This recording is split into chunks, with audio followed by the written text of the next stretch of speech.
साहे बंदगी। पूजनीय संत समाज, सम्माननीय सज्जनों एवं देवियों, एक समाना सकल में सकल समाना ताहि, कबीर समाना बूझ में जहाँ दूतिया नाही। साधारण मनुष्य का मन संसार के सारे प्रपंच में आसक्त रहता है। एक समाना सकल में सकल समाना ताहि। एक मन संसार में समाया हुआ है और सकल समाना ताहि। सकल वो सारा संसार उस मन में समाया हुआ है। मतलब यह मन रात दिन हर इंसान का मन विषयों को सोचता है, प्राणी पदार्थों को सोचता है और नाना घटनाएं, देश, स्थान, परिस्थिति, चीजें, लोग और परिस्थितियां, इन सब के बारे में मन जो बीत गया उसके बारे में सोचता है, जो बीत रहा है और जो बीतेगा, सबको यह मन अपने आप में लादे हुए है और रात दिन उसके बारे में सोचता रहता है। इसलिए साहब कहते हैं एक समाना सकल में, ये एक मन सब तरफ संसार में मानो डूबा हुआ है और सकल समाना ताहि, और वो सारा संसार इस मन में समाया हुआ है। अलग अलग ढंग है कहने का, लेकिन बात एक ही है। कबीर समाना बूझ में जहां दूतिया नाही। जो विवेक ज्ञानी हैं, साधक हैं, आत्मलीन हैं, जिन्होंने मन वासनाओं को त्याग करके स्वरूप में स्थित होने की साधना कर रहे हैं और लगे हैं, साहब कहते हैं वे बूझ में समाये हैं। बूझ का मतलब, बूझ यहाँ ज्ञान, बूझना, जानना। और वो जानने की शक्ति कहाँ है? जीव में, और जीव ही ज्ञान है। जीव सब समय जानता है। जीवेति जीवः, जो जानता रहे उसे जीव कहते हैं। जानने से, जानना शब्द से ही जीव बना है। जीव हरदम जानता है, वो जानता रहता है यहाँ अच्छा है या बुरा, सुख है कि दुख है, ये खाद्य है कि अखाद्य है, ये अनुकूल है कि प्रतिकूल है। मतलब कोई भी जीव, मनुष्य तो जानता ही है, अन्य सारे जहाँ छोटे छोटे जिन्हें जीव, कृमि कीट, पशु पक्षी आदि कहते हैं, वे भी तो जानते हैं अपने बारे में, दूसरे के बारे में, मोह आसक्ति के बारे में, जीवन निर्वाह के बारे में, सुख दुख के बारे में। ये जानना ही बूझ है और वो जीव में ही पाया जाता है। तो सद्गुरु कहते हैं कबीर समाना बूझ में। कबीर, कबीर का मतलब ज्ञानी, साधक, तत्व चिंतक जो हैं वे बूझ में समाये हुए हैं, ज्ञान में लीन है। जहां दूतिया नाहि, वहां दूसरा नहीं, द्वैत नहीं है। ज्ञान में समाने का मतलब ज्ञान में लीन हो जाना, और वो कबीर लोग करते हैं, मतलब ज्ञानी लोग। तो जब साधक साधना में बैठता है, इंद्रियों को शांत कर ही दिया है, मन से सारे संकल्पों को भी शांत कर दिया, कुछ नहीं सोचता है, ना सुख के बारे में, ना दुख, और ना प्रिय के बारे में और ना अप्रिय के बारे में, कुछ भी नहीं सोचता। और जब कुछ ना सोचने की दशा आ गई, आत्मलीनता की दशा, तो वहां दूसरा क्या रहेगा? ये साधना का विषय है। बोध और अभ्यास दोनों का विषय है। बिना बोध, पूर्ण बोध हुए उसमें ठहराव नहीं होगा और बोध होने के बाद भी अभ्यास चाहिए। दीर्घ काल तक विषयों से, प्रपंचों से और प्राणी पदार्थों से अपने मन को समेट करके अनासक्त, निष्काम बना करके साधना में लगते रहना, ये अभ्यास है। तो इस प्रकार साहब कहते हैं कि एक समाना सकल में, सकल समाना ताहि, कबीर समाना बूझ में जहां दूतिया नाही। एक साधे सब साधिया, सब साधे एक जाए, जैसे सींचे मूल को फूले फले अघाए। यह बहुत प्रसिद्ध साखी है। सद्गुरु कहते हैं एक को साध लेने से सब कुछ सध जाता है। एक साधे सब साधिया, एक सध जाने से सब सध गया। कैसे सध गया? उदाहरण देते हैं साहब। जैसे सींचे मूल को, जैसे किसी वृक्ष के जड़ को जब सींचा जाता है, जड़ में पानी डाला जाता है, तब वो फलता भी है और फूल भी लगते हैं, हरा भरा भी होता है और सब प्रकार से वो विकसित होता चला जाता है। मूल को सींचना चाहिए, मूल का काम करना चाहिए। मूल गहे ते काम है, तय मत भरम भुलाओ। एक भजन में आया है, मूल बात पकड़ो, बाकी से क्या काम है। मूल बात पकड़ो, मूल काम है, मुख्य काम है स्वरूप का बोध, मन की शांति, और उसमें भी केवल स्वरूप का बोध, बस इतना ही काफी है। जिसको आत्मबोध हो गया पूरी तरह से, सम्यक ढंग से, तो फिर मन की शांति उसकी बाकी नहीं रहती। वो तो फल है, वो तो आना ही है। तो सद्गुरु पहली बात कहते हैं, एक साधे सब साधिया। मन को स्वश करे, मन को पहचाने। एक मन है, ऊपर जैसे बताया गया है, एक समाना सकल में, तो वही यहाँ मन के लिए है। तो एक मन को सबको ठीक करना चाहिए, और कर भी क्या सकते हैं ठीक। ये बाहर के प्राणी पदार्थ एक रस रहेंगे नहीं, शरीर बदलना ही है, चीज़ों को बिगड़ना ही है, घर धीरे धीरे कमज़ोर हो ही रहा है। कोई भी गाड़ी नई से नई खरीदी जाती है, एकदम नई कंपनी से आई, और थोड़े दिनों में वो सब खड़बड़ हो जाती है, पुरानी हो करके कमज़ोर हो जाती, बिगड़ने लगती है। जो बच्चे बड़े प्यारे लगते हैं वही जवान होकर रुखड़े हो जाते हैं, और धीरे से वही बूढ़े हो जाते हैं, बदरूप हो जाते हैं, उनका सब कुछ बदल जाता है। ये अपना शरीर ही जो कभी छोटे बच्चे के रूप में था, वही जवान हो गया, मजबूत, बलवान, वही फिर प्रौढ़ होने लगा, और धीरे से बाल उजले, दांत टूटे हुए, आंखों में चश्मा, और सिकन भरी हुई त्वचा, झुकी हुई कमर, लड़खड़ाते हुए पैर, कांपते हुए हाथ लिए कहीं बैठा है।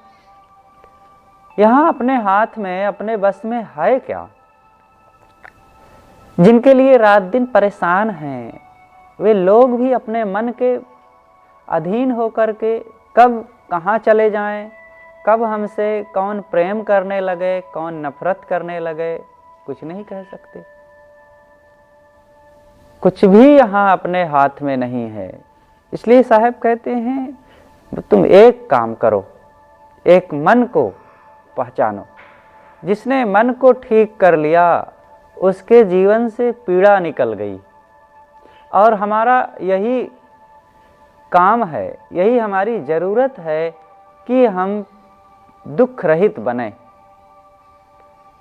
और मन को ठीक ना किए, मन को व्यवस्थित ना किए, मन को विकार रहित, दोष रहित ना किए और सब ठीक करते रहे तो मन तो जलता रहेगा। रात दिन भय, चिंता, शोक, क्लेश, पीड़ा का अनुभव करते रहेंगे तो ये जलन भरी जिंदगी जीव को दुख प्रिय नहीं है।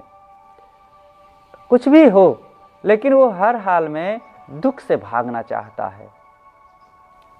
संसार में समस्त प्राणियों की एक ही मांग है, वो है कि हम दुखों से छुट्टी पाकर पूर्ण सुखी बने। ये मांग नहीं, जीव का स्वरूप है। जीव की जो दशा है अपनी, वहां दुख है ही नहीं। वो केवल जैसा उसका निज स्वरूप है वैसे ही ठहर जाना चाहता है, किंतु ये इंद्रिय और मन के कारण उसमें बड़े प्रपंच आ गए हैं, विकार आ गए हैं, दोष आ गए हैं, आसक्ति, अहंकार आ गया है। इसलिए अब उसमें हलचल मची है, दुखों की तरंगें उठती रहती हैं। लेकिन अब उसी से बचने के लिए वो हरदम, ज्ञानी अज्ञानी कोई भी हो, सबके अंदर से एक ही मांग हो रही है कि दुख से छुट्टी मिले। इसलिए ये दुख से छुट्टी पाने का एक ही उपाय है कि मन को ठीक करें, मन से दोषों को निकालें, दुर्गुणों को निकालें, आसक्ति वासनाओं को निकालें और उस मन में स्वरूप का बोध डालें।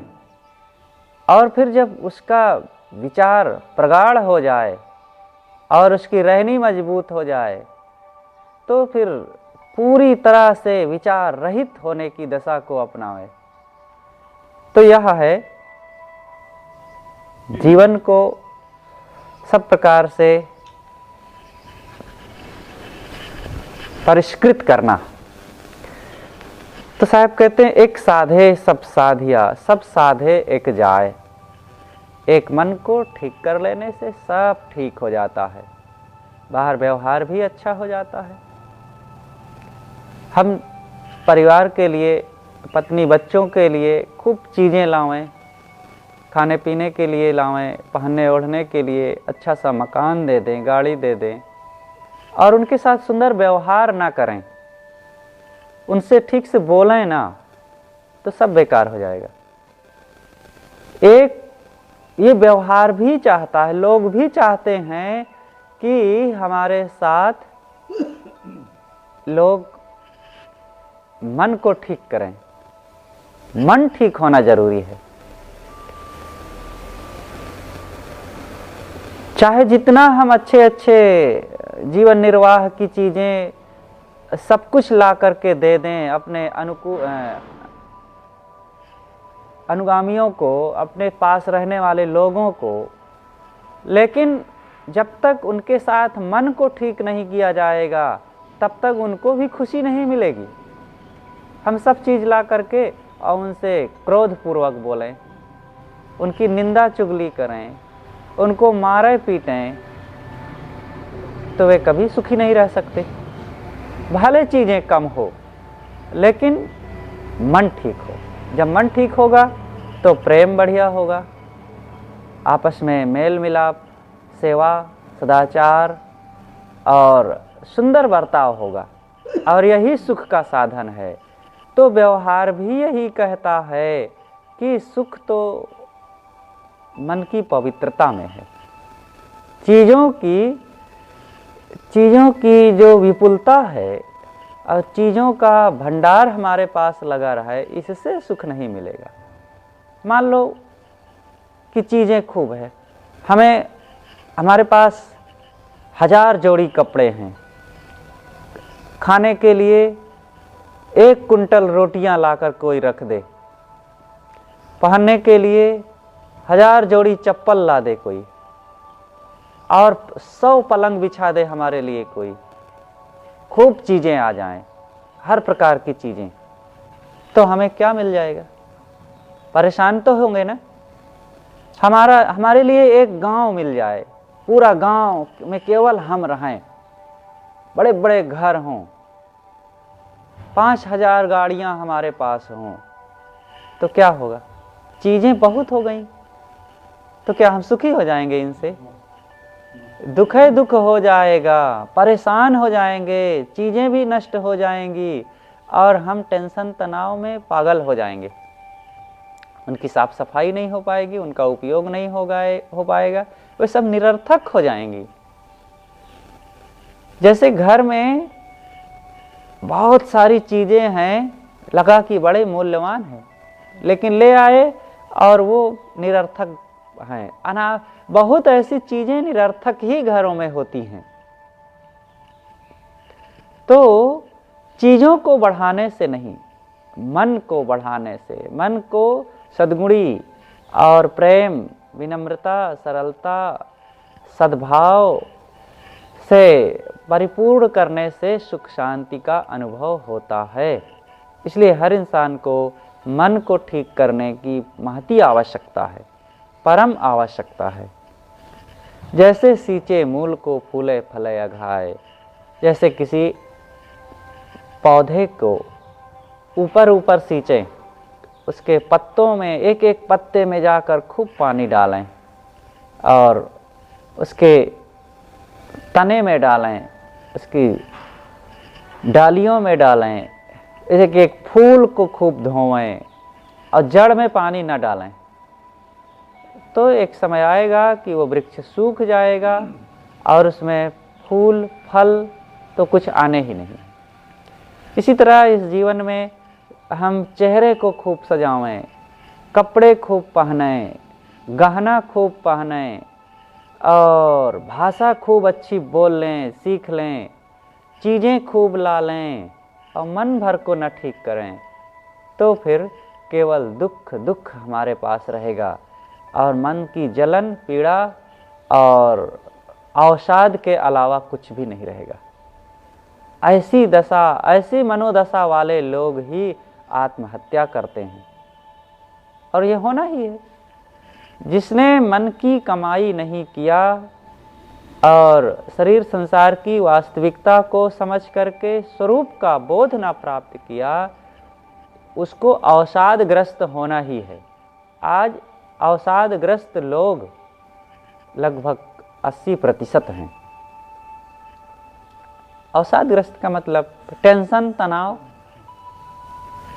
तो जरूरत है मन को ठीक करने की। जैसे वृक्ष को उसकी जड़ में पानी डालने से वह हरा भरा होता है, वैसे हमारे जीवन में मन को ज्ञान, विवेक, विचार, प्रेम, भक्ति, बोध से सींचने से ये पूरा जीवन खुशहाल होता है और जीव को परम शांति का अनुभव होता है। जय बन सिंह न संचरे, पंछी ना उड़ जाए, सो बन कबीर न हीड़िया, शून्य समाधि लगाए। जय बन सिंह न संचरे, पंछी ना उड़ जाए। जिस कल्पना लोक में जीव का प्रवेश नहीं होता और मन पक्षी जहां उड़कर नहीं पहुंच सकता, सोबन कबीरन हीड़िया, भटके हुए लोगों ने शून्य में समाधि लगाकर उसकी खोज कर डाली। जहिबन सिंह न संचरे, सिंह यहाँ ये जीवन ही एक वन है, जंगल, और इस जंगल में राजा कौन है? जैसे जंगल का राजा शेर होता है, और ऐसे हमारे जीवन रूपी जंगल का राजा मन है। यह मन ही तो अपनी चारों तरफ से हरकत फैला रखा है और अपना प्रभाव फैला रखा है। तो जहां पर मन नहीं पहुंचता, उन कल्पनाओं में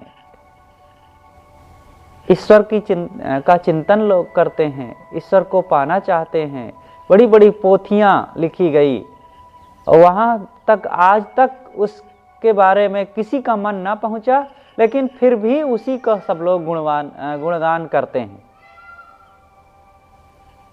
तो जहाँ पर मन नहीं पहुँचता, कल्पनाओं में स्वर्ग के बारे में, ईश्वर के बारे में, भूत प्रेत के बारे में, मतलब जो है ही नहीं है उसके बारे में केवल कल्पना की जाती है। जो है हाजिर हुजूर उसको नहीं सोचते हैं। ये जीवन है, मन इंद्रियां हैं और मेरा स्वरूप है, इसको सोचे। जो अनावश्यक है, जो दुखदाई, ये मन की दशा ही है, विपरीत समझ, विपरीत बुद्धि को बनाए रखना। तो सद्गुरु कहते हैं जहां पर मन की पहुंच नहीं है, आवागमन की गम नहीं, तहां सकलो जग जाए। चिवटी जहां न चढ़ सके, राई ना ठहराए। आवागमन की गम नहीं, तहां सकलो जग जाए। जहां पर चींटी नहीं चढ़ सकती, चींटी कोई स्थान है अगर, छोटा से छोटा स्थान, वहां भी चींटी पहुंच जाती है। राई ना ठहराए, राई का, सरसों का दाना बहुत छोटा होता है, उसको रुकने के लिए बहुत थोड़ी सी जगह चाहिए। लेकिन जहां पर चींटी भी नहीं चढ़ सकती, राई का दाना भी नहीं ठहर सकता और आने जाने का कोई रास्ता भी नहीं है, वहीं पर संसार के सब लोग जाना चाहते हैं। इतना जो सूक्ष्म है वहीं पर सब जाना चाहते हैं, वह है कल्पना लोक, मन की कल्पनाएं। वही साहब वही बात यहाँ कहते हैं कि जहाँ पर मन नहीं पहुँचता और पंछी ना उड़ जाए,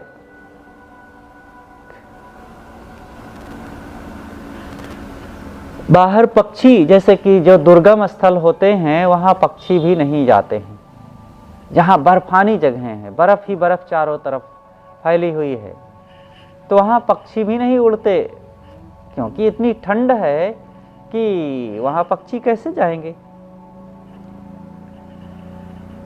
तो वही यहाँ पर कल्पना, जहाँ पर जीव का प्रवेश नहीं है, जिस कल्पना लोक में जीव का प्रवेश नहीं होता, मन रूपी पक्षी नहीं पहुंचता। मैंने पहले ही मन कह डाला था, लेकिन यहाँ कल्पना लोक में जीव का प्रवेश होना है। तो जहाँ पर सोच सोच करके, कल्पना कर करके जीव की पहुंच नहीं है, और मन रूपी पक्षी, मन को पक्षी क्यों कहा गया? क्योंकि ये मन उड़ंतु है, और जब कभी भी कहीं भी पहुंच जाता है।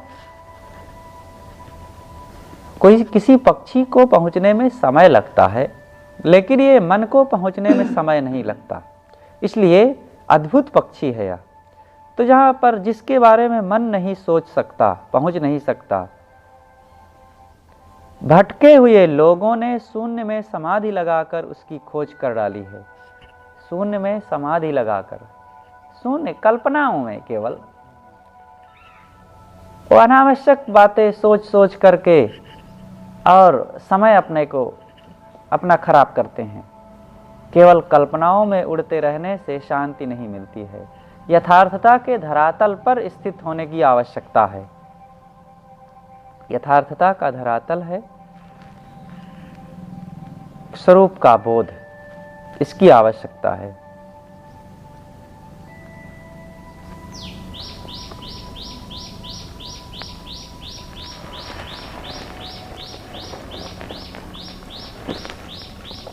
यदि सच्ची बात कहूँ तो इस दृष्टा, मनता, अज्ञाता, बोधा, चेतन के अलावा कोई ईश्वर परमात्मा नहीं है। परंतु लोगों को तो झूठी बातें ही बहुत प्यारी लगती हैं। मेरे सिर पर तो ढेकुली का पानी ढालने ढालते हैं और दूसरे की क्यारी सींचते हैं। अर्थात लोग मेरे अनुयायी बनते हैं और स्वरूप ज्ञान छोड़कर नाना कल्पित मतों का पोषण करते हैं। बोल तो अमोल है जो कोई बोले जान, ये तराजू तोल के तब मुख बाहर आन। बोल तो अमोल है जो कोई बोले जान।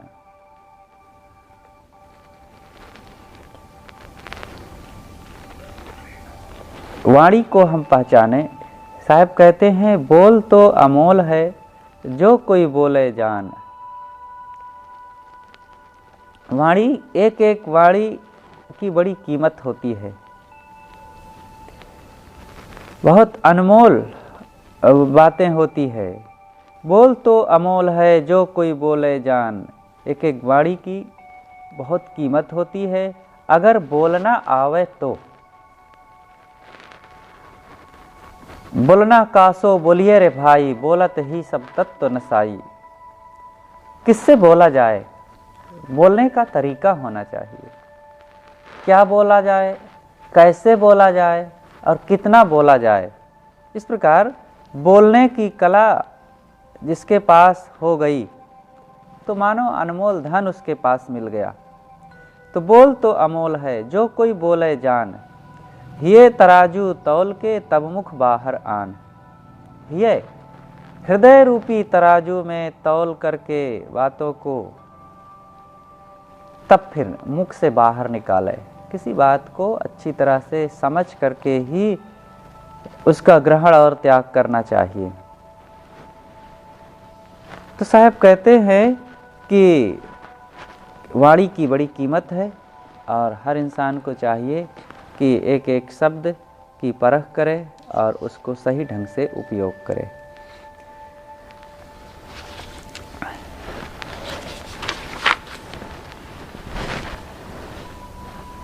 इस प्रकार हमें चाहिए कि एक एक चीज़ों को परखें, समझें और बातों को पहचान करके ही बोलें, नहीं तो केवल वो दुख के बीज बो लेता है।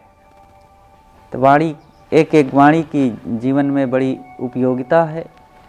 जो सावधानी से वाणी का उपयोग करता है उसके सारे दुखों का अंत होता है, और जो सावधानी से जीवन निर्वाह नहीं करता और वाणी व्यवहार का उपयोग नहीं करता तो केवल क्लेश और दुखों में ही फंसता है।